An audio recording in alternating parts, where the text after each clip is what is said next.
Okay, welcome back. We have the third talk for the afternoon by Xiangchan Zhu from the Chinese Academy of Science, who will be speaking to us about a class of singular SPDEs via convex integration. Okay, thanks. Thanks for the introduction. This is based on the joint work with Martina and Rongchan. So I will concentrate on two types of models. One is this Navier-Stokes equation driven by space-time white noise, and another one is surface quasi-geostrophic equation, which already appeared in the previous talk. So first, we consider this Navier-Stokes equation. So on three-dimensional torus, so this equation is written in this way. So this U is actually depending on time t and the position x, and U is vector valued, so it's taken in R3. And this means the velocity field and time t and the position x. And here is P is the pressure term, and nu is the viscosity constant. And we also have this nonlinear term. And this side is the space-time white noise. And we also have this divergence-free condition, and also the initial value condition here. And this Navier-Stokes equation, in fact, can be derived from this Newton's law. So if we suppose this U is depending on time t, and the position x, and x also depending on time t, and then we take the time derivative of this velocity. So we get by the chain rule, we have this time derivative of this U part. And then we also take the derivative of this with respect to this x part. We get this gradient of U, and then because x also depends on t, so we need to take the time derivative of this x with respect to t, and we get another velocity. So this is this nonlinear term. And this will equals to the fourth term. So we get this diffusion part, and the internal source part, and the external source part. And we also assume this rho is satisfy this mass conservation condition. So this rho is the density here. So we assume this rho is a constant. So we get this divergence-free condition, and also the initial value condition here. And now our force is that like this space-time white noise. And so the motivation for this space-time white noise, one of it is from this Landau-Lifshitz Navier-Stokes system, which is model the same fluctuations in a microscopic level. So the force now is given by the divergence of the space-time white noise. But in this case, if d equal to 2, it should be critical case. And it's when d equal to 3, it's supercritical. And this cannot be handled, I think, by this work, by the techniques now. So we consider the simplified model and consider it for the Navier-Stokes driven by the space-time white noise. And we also have this another motivation comes from this scaling limit from this vortex approximation perturbed by this transport noise, then we'll get some space-time white noise. And also there is a phenomenon called this regularization by noise. So from here, we will see that the space-time white noise means that we have the full noise on each direction. So the regularization by noise means that when we add in the noise, the system may have some better behavior. So when we have the full noise, we want to see whether this system will have some better behavior. So this is the motivation here. And so in a deterministic case, this Navier-Stokes equation has been studied a lot. The first famous result is by this Larray, and he obtained the global existence of weak solutions in all dimensions by using this compactness argument. But the existence and the smoothness and whether this weak solution is unique, this in the three-dimensional case, this remains a big open problem. But for the small initial data by this K2 and Fujita's trick, we can still get the global smooth solution, and this has been extended to some more larger space by the Koch and Tataru. And recently, it's natural to ask whether this weak solution itself is unique. And recently by Bookmaster and Waco, they can construct the non-uniqueness of the analytic weak solutions and for this Navier-Stokes equation. So they can, in fact, they can construct infinite many solutions satisfy the equation. But their solution, in fact, doesn't not satisfy the energy inequality. So this is different from the Navier solution because the Navier solution, they obtain the solution from this energy inequality, the L2 energy inequality, and then by compactness argument. And such solution is now called the Navier solution. This solution is not the Navier solution, so it lives in a larger space. So, and more recently, by this ABC people, they could prove that for some force, there exists a force, the Navier solution is not unique. So this is the result for the undeterministic case. And for the stochastic case, for this trace class noise case, in the three-dimensional case, in fact, the martingale solution and the Markov solutions has been constructed by using this Navier method into the stochastic setting as some tightness argument. But the uniqueness is still not known. And we can also prove this non-uniqueness in law result, and also non-uniqueness of Markov solutions. And also we can construct the global probabilistic strong solutions. And we can also obtain the non-uniqueness of the stationary solutions for the Navier-Stokes equation and the Euler equations. So this is the result for the deterministic case and the trace class noise case. And now we want to consider the case when this psi is a space-time white noise. So this space-time white noise is in fact defined as a random Gaussian function with covariance given by this delta function. So this means that at each space-time point, they are independent. So, and in fact, this psi is very rough. It's not a random function, but it's a random distribution. So formally, if we consider the parabolic scaling, so it lives in this C minus D1 over 2 minus 1 minus, so last minus means minus delta for any delta bigger than 0. And this, so in two-dimensional case, we see that this psi is in this C minus 2 minus space. And then by Schauder, because now we have Laplacian here. So by this Schauder estimate, we see that this U is it's not function because it's only in the C minor space.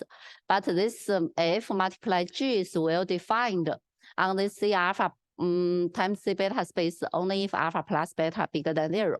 So here, this this term is not how to define this term should be is a problem, but we still have this so-called Prato-de-Bush trick. So we can decompose this U into this linear equation. That's why this linear equation and this nonlinear equation. So this for this linear equation, so this Z part is so all this part is just equals to the divergence of U times U part. And here this Z part is still a distribution. So to define this part, we can use the weak power to give a meaning to this red part. But the regularity of this V is become better. So this equation, so it's in this C1 minor space. So we can give a meaning to this equation, and they use the fixed point argument and obtain the local well-posedness of this the solution to this equation. And then they obtain the global existence and uniqueness from almost every starting point by using the information of the invariant Mayer. Because now the invariant Mayer of this part is just of this equation is just the Gaussian free field. And we also can prove the strong failure property and can obtain this global existence and uniqueness from every starting point of using this strong failure property. And more recently, Bahai and Rosati, they can use this PDE argument to prove the global well-posedness of this equation directly. But I think it's their method depends on this Z is log correlated.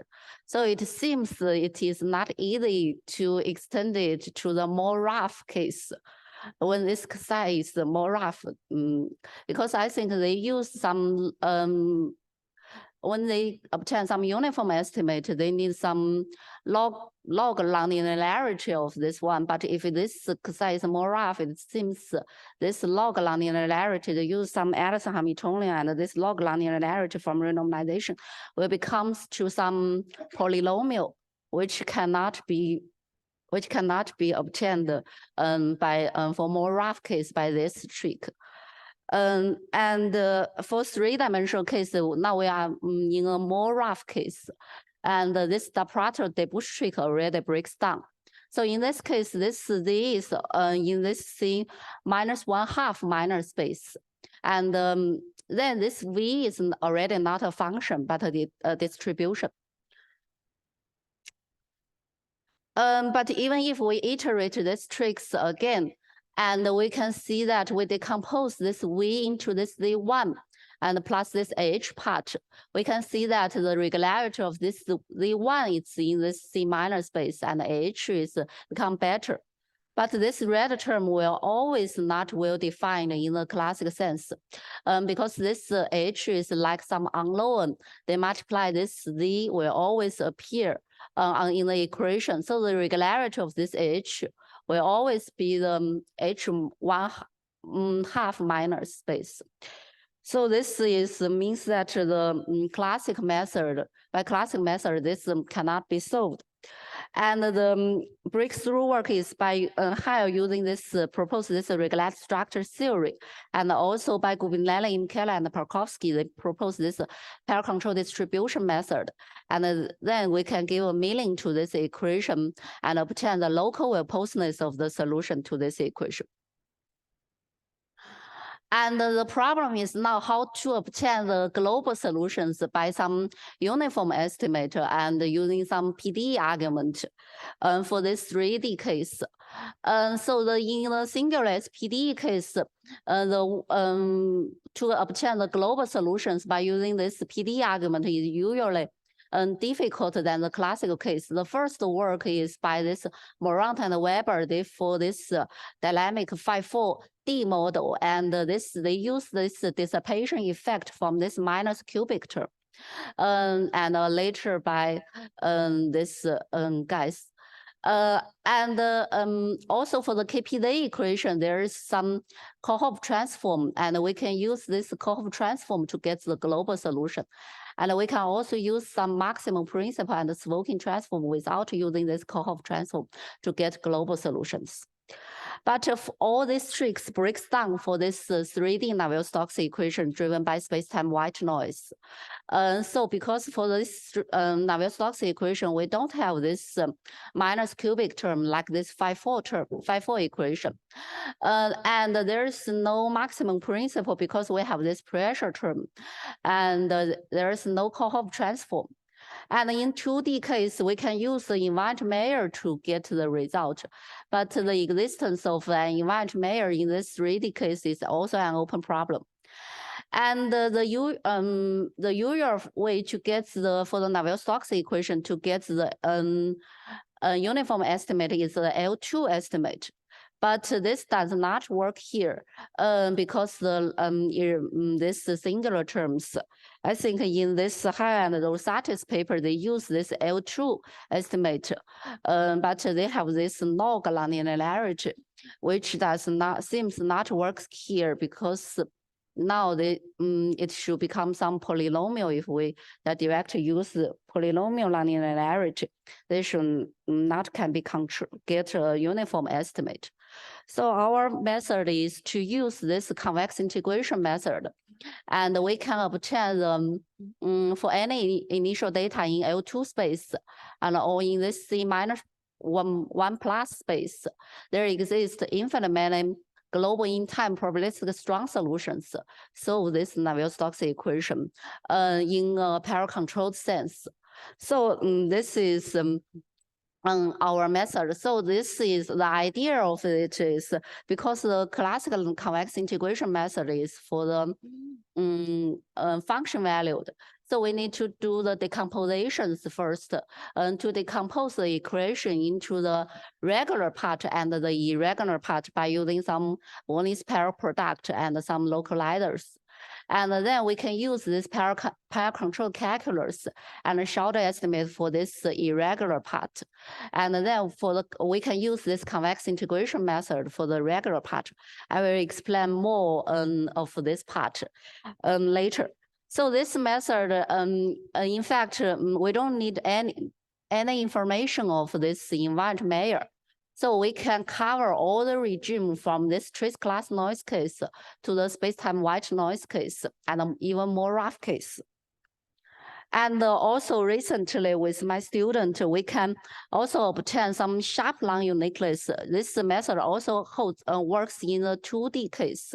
And we can also obtain the sharp non-uniqueness result in 2D case, which means that we have the uniqueness of this V part means in the diapatronic we subtract the linear equation, this V part, uniqueness of it in this L2 space intersect this L2 H zeta space for some zeta bigger than 0. So this means that, so we need this L2 H zeta to make this nonlinear term is well defined.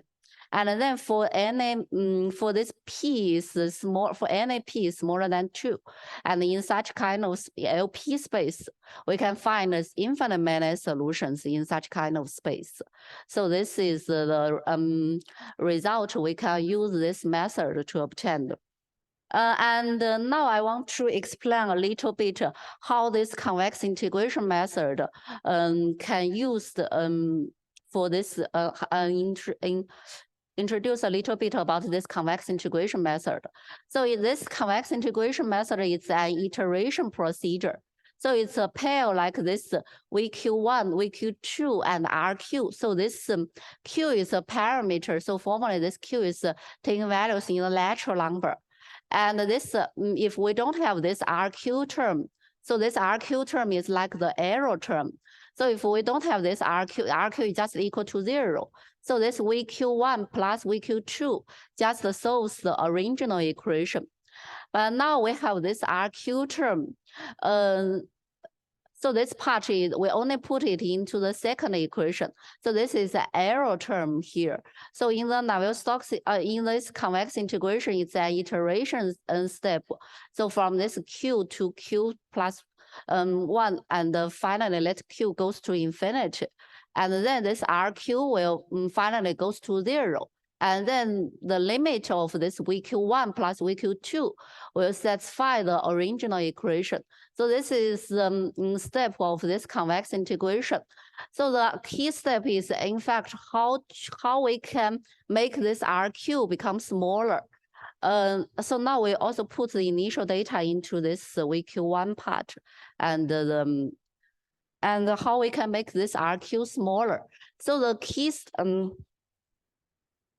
You say where the complexity and the integration appears.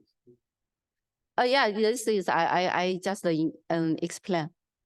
Okay, so this is just an iteration procedure here. So and this.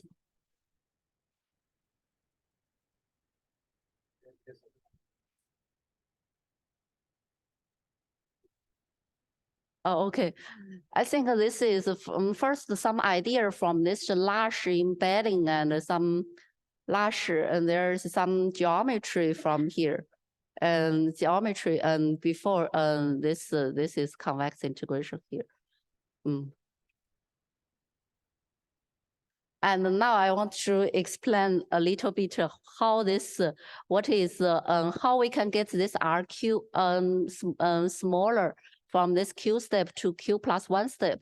So here, in fact, we just put all the nonlinear terms into the second equation. So this first equation is a linear equation. So we put all this nonlinearity into the second equation.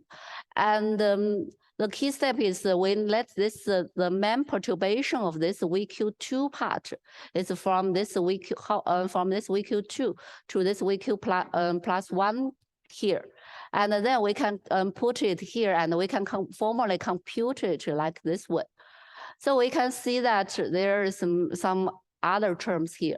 And we can see that all these terms is linear depending on this WQ plus 1 here. And only this term is depending non-linear on this WQ plus 1 term here.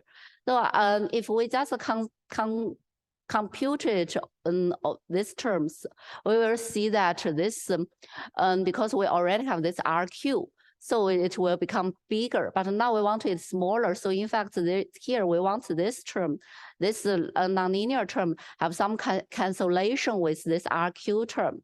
So this is idea, and we can choose this WQ plus 1 equals to like some X size, depending on this RQ, is like some coefficient here.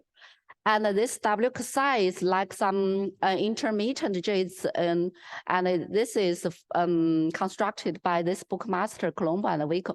So in fact, this W psi is oscillate very, very fast, and but it has very supported in a small ball, and this space concentration ensure that the linear error part is very small in this L1 space.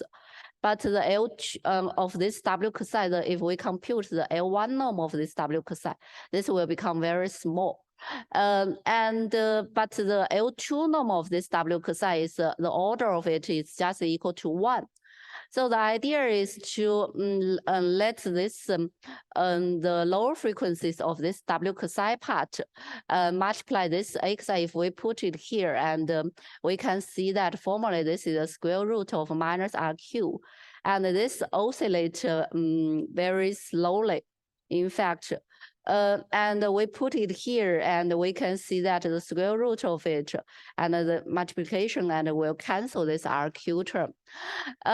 Then this, we use this low frequencies part of this one, and the high frequencies part, because this W psi oscillates very fast than this X psi, and we can still control it into this error part. So then finally this RQ plus 1 will become smaller. So this is a convex integration method, and this the idea of it. So in fact, now we use this VQ2 part to cancel this RQ plus 1 to cancel this RQ term. And for the first equation, we still use this. If we have this VQ2, we can get for the first equation, we can use this Schauder estimate and the paracontrolled calculus to solve it to get this VQ1 and the VQ sharp. So this is from this paracontrolled calculus, means the regular term in the paracontrolled adults. So we can see that now if we have we can just take this V02 just equal to 0. And then we put it into the first equation because it's a linear equation in this V01. So we can just solve it by using this Schauder estimate and paracontrolled calculus. And then we put it into the second equation to compute this R0. And from this R0, then we can use this convex integration construction to construct this V12 here. And then we put it into the first equation to solve this the V1 term. And then we compute this R1. And then we do it again and again, step by step. And finally, we can get this RQ will become smaller and smaller. So this is the idea on how we can use this method. And then we can also prove that the energy, the kinetic energy of this V1 plus this V2 is different. So this gives us a non-uniqueness of the solutions here. And now I want to go to another model, the second model. This is the surface quasi-geostrophic equation in the critical or supercritical regime. And so now we consider this the surface quasi-geostrophic equation. This already appeared in the previous talk. But now we don't have this space-time white noise, but now we consider it with some special, very irregular special perturbation here. And we also have this nonlinear term U and here. This U is defined like this way. So formally, this U has the same order as this theta. So this U is can be viewed as some race transform and a similar regularity as this theta. So formally, we can see that this theta is we have this perturbation term, but it's only in this C -2 plus space. So this -2 plus space, so we can see that, but our gamma, we have this fractional Laplacian here. And this gamma can be 0. So formally, we may not gain some regularity from this Laplacian term here. And here we can see that then this theta may have the similar regularity or have only improve a little bit regularity of than this theta part. And then how to define this nonlinear term still be a problem. And even if we put this gradient outside of it, and we can see that this is still be a problem. And we can understand this in the critical or supercritical regime in the sense of regular structure. So we just give an example. We consider theta is just equals to the fractional derivative of this special space white noise in two-dimensional case. And now we can consider such kind of scaling. So we can see that this after this scaling, this quasi theta, we change it. So this is still, we put lambda here. So lambda and the lambda here, and because now we are in two-dimensional case. So this is still a space white noise has the same distribution as here. And we also put this theta, we have such kind of scale in the lambda gamma t and lambda x, like here. And we can, and also have this parameter here. And then we can see that formally we can get such kind of equation here. So this part, we will have this, only this non-linearity, we will have this lambda term, and all the other terms, we don't have this lambda. So we see that when this power is positive, which means that when lambda goes to 0, when in a small scale case, this non-linear term can be viewed as a perturbation of this noise part. Then this is like critical case, subcritical case. And if it's like equal to 0, so this is like some scale invariance. So this is like a critical case, and the supercritical if this part is smaller than 0. And this, and now our condition for this gamma, can be very, very small and can be 0. So in fact, we can cover this regime for this critical and supercritical regime. And now we want to see how we can solve this problem. And so for this quasi-geostrophic equation, and now in fact, we first recall the equation is written in this way. And now we can write, because now this quasi-geostrophic formally, we can put this gradient outside, because this U is divergent free. So we can put, so we only need this U, and theta is a function, like in L2 space, to give a meaning to this nonlinear equation. But in fact, for this quasi-geostrophic equation, we have more structure than this only in L2 space. We can write in the, if we consider the equation in the weak sense, so we can see that this, because this U has some structure, we can write it as this, as a commutator here. So this is R is some race transform. And we can, so this commutator, in fact, we can use the regularity of this test function. And we see that this commutator maps this H minus 1/2 space to H 1/2 space. So this means that, so this part, for this to define this nonlinear term with a test function, we only need this theta is in this H minus 1/2 space. So this is to give for this quasi-geostrophic equation, we only need it in this H minus 1/2 space. But this is in the deterministic case, if this we don't have this theta, we can do this energy estimate in this H minus 1/2 space and get the existence of the solution.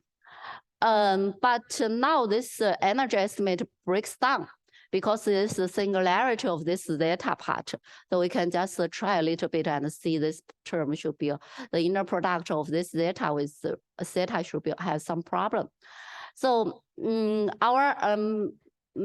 can still use this convex integration method to start to obtain there exist infinite many weak solutions on 0 to infinity. For the initial data, now we need the initial data have some regularity here. And we can also have the, for 0 to t, we can also prescribe the initial and the terminal condition here. And with both have some regularity here. And we can also obtain this solution is non-Gaussian here because we can prove our solution is with some weaker bond is bounded. And so it should be non-Gaussian. And also satisfy some coming down from infinity result with respect to the noise and the initial condition. So this means that for any epsilon bigger than 0, we can always find a solution and lives in larger space than this H minus 1/2 space, and such that the norm of it is smaller than epsilon. So this is independent of this the size of the initial value and the noise part by using this convex integration method. So now I want to show that why this convex integration method works here for this critical and supercritical regime. So this still the convex integration method here is an iteration scheme. So it means that at each step n, we construct this theta n and qn part. Here this qn means an error term. So this is to solve this equation. Here we also put the finite projection for this data for the noise part, for this rough part. And now we put this, we write the nonlinear term, we put this divergence outside here. And we also have this Qn part. So this is the error term. So formally we want this Qn, now it's parameter by this n, for n is a natural number. So we want when n goes to infinity, then this part will go to 0. And the key step is still how we can define from this Qn step, n step to this n plus 1 step. So this is similar, so this is this theta n plus 1 here is defined like this way. So this is from the deterministic case, deterministic part, people from this Chen and paper. And this is like this, we take the Fn plus 1, it's like some coefficient depending on this Qn.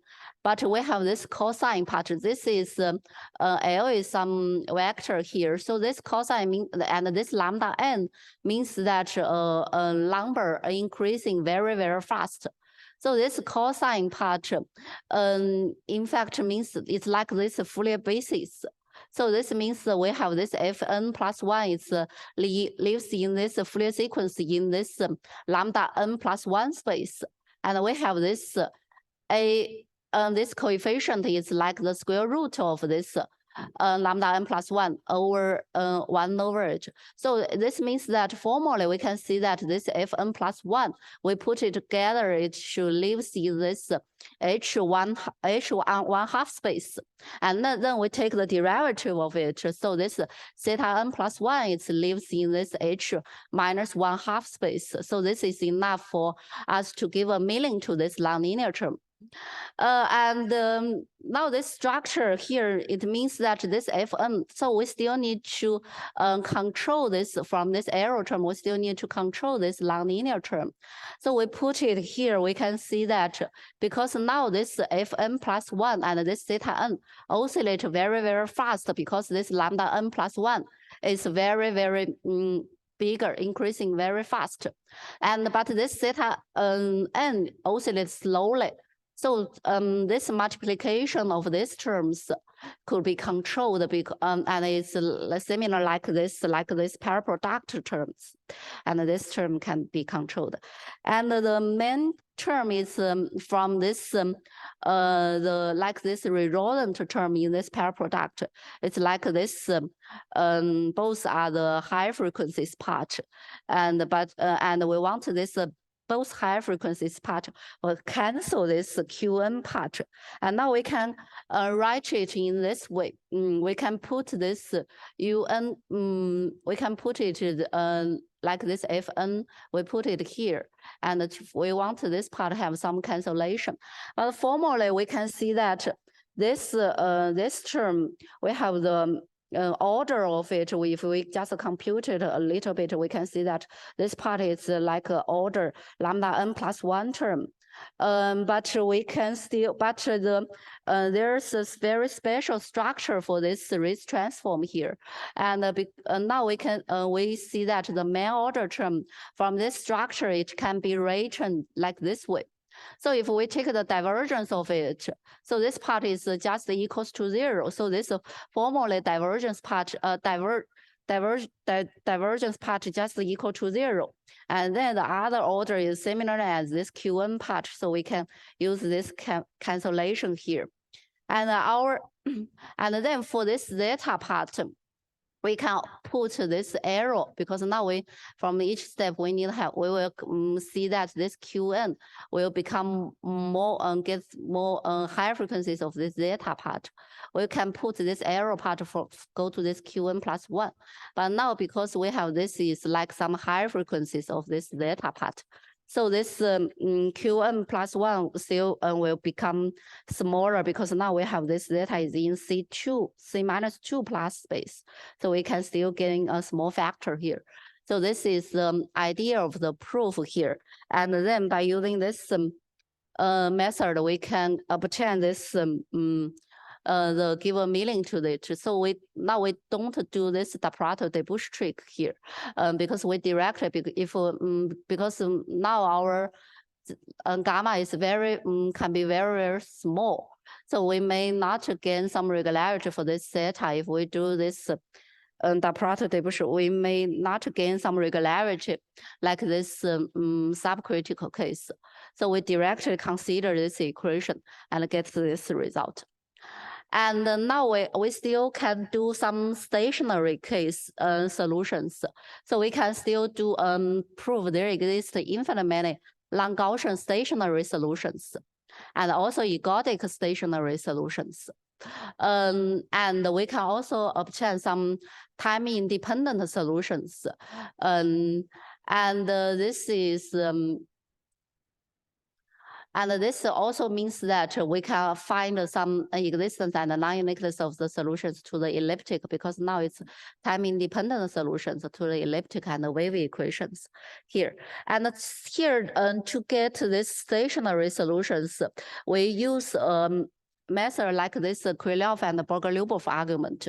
But usually for the Markov semigroup, we need this failure property. But now, because we don't have uniqueness, and then we don't have this failure property here.